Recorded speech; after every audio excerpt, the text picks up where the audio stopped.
സുഹൃത്തുക്കളെ, സഹോദരങ്ങളെ, വളരെ ഗൗരവമേറിയ ഒരു വിധി പ്രസ്താവനയാണ് കോടതിയുടെ ഭാഗത്തിൽ നിന്നുണ്ടായത്. അത് നിങ്ങളെ ഞാൻ അറിയിക്കുകയാണ്.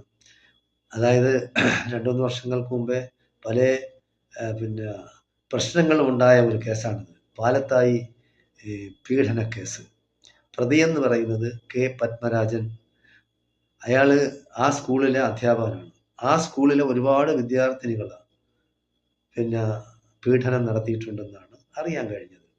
അപ്പോൾ ഒരു കുട്ടി, 10 വയസ്സുള്ള ഒരു മുസ്ലിം കുട്ടി, അങ്ങനെ പീഡനം നടന്നതായിട്ട് വീട്ടിൽ പറഞ്ഞു. അങ്ങനെ അത് കേസായി. അത് പോലീസ് കേസാകുമ്പോഴത്തേക്ക് ഈ അധ്യാപകൻ പത്മരാജൻ RSSകാരനാണ്, BJP പ്രവർത്തകനാണ്, RSSകാരനാണ്.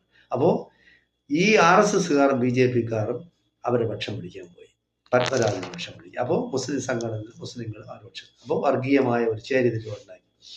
ആദ്യമായിട്ട് നമ്മൾ മനസ്സിലാക്കേണ്ടത്, ഒരു വിദ്യാർത്ഥിനി, അത് ഏത് ജാതിയും മതമൊന്നും നോക്കരുത്, പീഡനത്തിന് ഇരയായി എന്ന് പറയണമെങ്കിൽ അവിടെ അത് ആരെങ്കിലും ഉണ്ടാക്കി പറയില്ല. അതെന്ന് പറയുന്നത് നാണക്കേടും മാനക്കേടും ഉള്ള കാര്യമില്ലേ. പക്ഷെ ഇത് പറഞ്ഞില്ലെങ്കിൽ അത് വീണ്ടും അത് ആവർത്തിക്കപ്പെടും. അതുകൊണ്ടാണ് ഇങ്ങനെ ഒരു പ്രശ്നം നടന്നത്.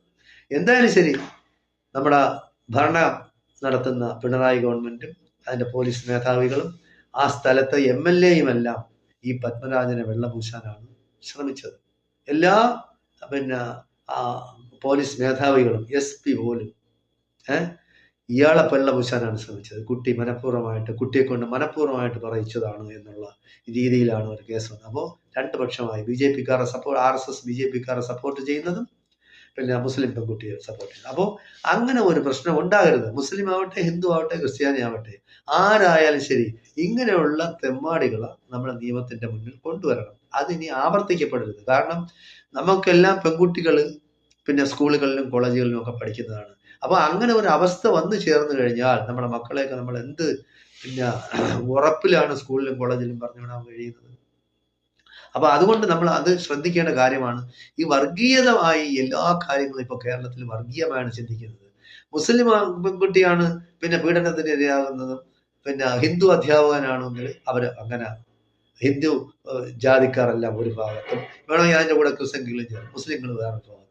അതേസമയം മുസ്ലിം അധ്യാപകന് ഹിന്ദു പെൺകുട്ടിയെ ക്രിസ്ത്യാനി അത് ജിഹാദിയാണ്, മറ്റതാണ്, മറിച്ചാണ്, പെൺകുട്ടികളെ വഴിവഴിപ്പിക്കാൻ മനഃപൂർവ്വമായി അത് ഗൂഢാലോചന നടത്തി ചെയ്യുന്നതാണ്. അപ്പൊ ഇതിനൊന്നും പോകാതെ നമ്മൾ നിയമത്തിന്റെ വഴിക്ക് പോട്ടെ.